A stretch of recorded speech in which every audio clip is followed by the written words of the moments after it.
আসসালামু আলাইকুম। দারুণ একটা খবর আপনাদের মাঝে আমি এখন নিয়ে এসেছি। সেটা হচ্ছে ভুয়া মুক্তিযোদ্ধা যারা, তাদের তালিকা কিন্তু অতি শীঘ্রই প্রকাশ করা হবে, এরকম একটা নোটিশ দিয়েছে মুক্তিযোদ্ধা বিষয়ক মন্ত্রণালয়। সেটাতে এভাবে জানানো হয়েছে, যারা অমুক্তিযোদ্ধা আছে এবং ভুয়া মুক্তিযোদ্ধা আছে তাদের নামের তালিকা জেলা প্রশাসকের কার্যালয় এবং উপজেলা নির্বাহী অফিসে জমা দেওয়ার জন্য বা তাদের নোটিশ বোর্ডে লাগানোর জন্য বলা হয়েছে। আপনারা জানেন যে দীর্ঘদিন যাবৎ মুক্তিযোদ্ধাদের যাচাই বাছাই চলছে এবং যারা অমুক্তিযোদ্ধা, ভুয়া মুক্তিযোদ্ধা আছে, সহযোগী মুক্তিযোদ্ধা আছে, তাদের পর্যন্ত কিন্তু এখন যাচাই বাছাই চলছে।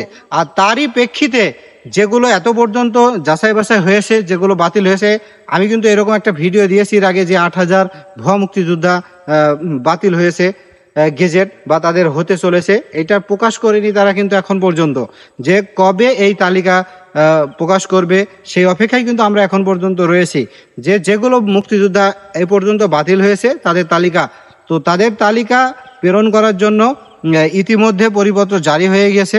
সেটা হচ্ছে মুক্তিযোদ্ধা বিষয়ক মন্ত্রণালয় জানিয়ে দিয়েছে প্রত্যেকটা উপজেলা এবং জেলায় জেলা প্রশাসকের কার্যালয় এবং উপজেলা নির্বাহী অফিসারের কার্যালয়ের নোটিশ বোর্ডে যারা অমুক্তিযোদ্ধা, যারা ভুয়া মুক্তিযোদ্ধা আর কি, তাদের তালিকা প্রেরণ করার জন্য বলা হয়েছে। এরকম একটা নোটিশ আমরা পেয়েছি। তো আমরা অতি শীঘ্র এটা পেতে চলেছি যে যারা বাতিল মুক্তিযোদ্ধা রয়েছে, ভুয়া মুক্তিযোদ্ধা রয়েছে, তাদের তালিকা। তো আপনারা চোখ রাখুন আমার চ্যানেলে। আপনার ভিডিও আসার সাথে সাথে বা তালিকা আসার সাথে সাথে আপনাদের মাঝে আমি জানিয়ে দেওয়ার চেষ্টা করবো ইনশাআল্লাহ। তো যাই হোক, ভিডিও দেখার জন্য অসংখ্য ধন্যবাদ। ভালো থাকবেন। আসসালামু আলাইকুম।